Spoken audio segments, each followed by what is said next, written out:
Galit pa rin si Coach Shot at hindi matanggap ang pagkatalo. Pagkatapos ng laban, agaw pansin yung panay ang palakpak niya sabay tingin sa isang referee sa dulo tapos pumagitna pa siya sa court habang ginagawa ito. Lumapit siya sa bench ng SMB para makipagkamay pero may sinabi din siya sa kabila at agad nang bumalik sa locker room nila.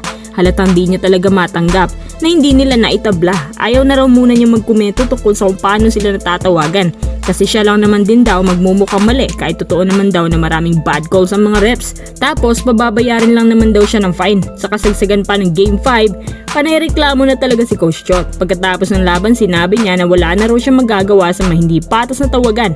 Ang dapat nilang gawin, itabla na lang daw ang laban sa Game 6. Pinakaunang reklamo niya, yung napakaraming binigay na free throw sa San Miguel. Pangalawa, yung kahit ni-review na raw, hindi pa rin naniniwala na mali. Kung titingnan mong laban sa Game 5 pa lang, walang ni isang pumutok sa shooting maliban kay Calvin Oftana na hindi naman consistent.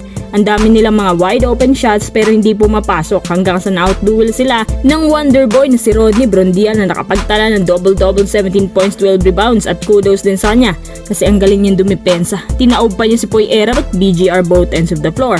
Habang sa TNT, tahimik ang mga big man, especially Poy Eram na wala namang ambag sa entire series ng finals.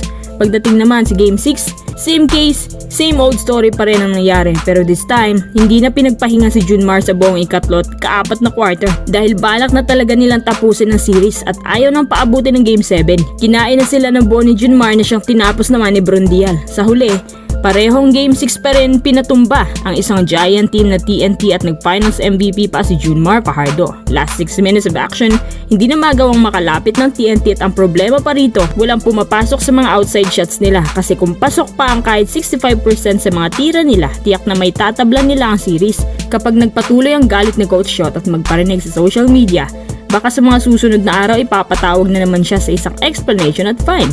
Anong masasabi niyo sa naging reaksyon ni Coach Reyes?